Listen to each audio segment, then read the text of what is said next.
বক্তব্য রাখার জন্য আসসালামু আলাইকুম।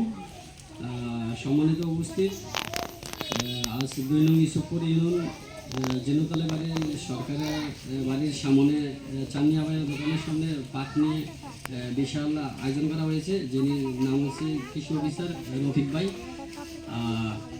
ওনা আমাদেরকে অনেক পরিশ্রম করে যাচ্ছে এবং আমাদের ডাকে ওনা সবসময় সাড়া দিয়ে যাচ্ছে। আসলে 90 দশকে আমরা যখন এই সোনালী হাঁস করতাম, যেটা বাংলায় আমরা বলতাম যে পাট, তো আসলে পাট আমাদের মাছ থেকে দিন দিন হারিয়ে যাচ্ছে। তো আমাদেরকে সরকার সাপোর্ট দিয়ে যাচ্ছে এবং সরকারি যে কর্মকর্তা আছে আমাদেরকে সবসময় উৎসাহ দিয়ে যাচ্ছে আমরা করার জন্য। তো আমরা চেষ্টা করবো সবসময় এই রফিকদের সাথে যোগাযোগ করার জন্য, কিভাবে করলে কি ভালো হয়।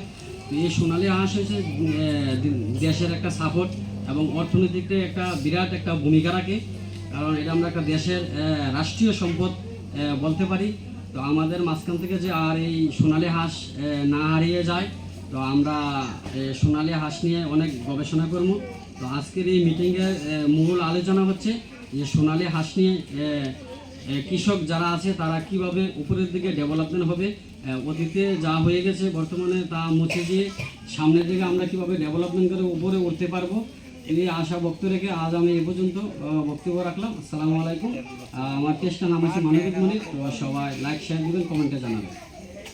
ধন্যবাদ মনির ভাইকে তার বক্তব্য রাখার জন্য।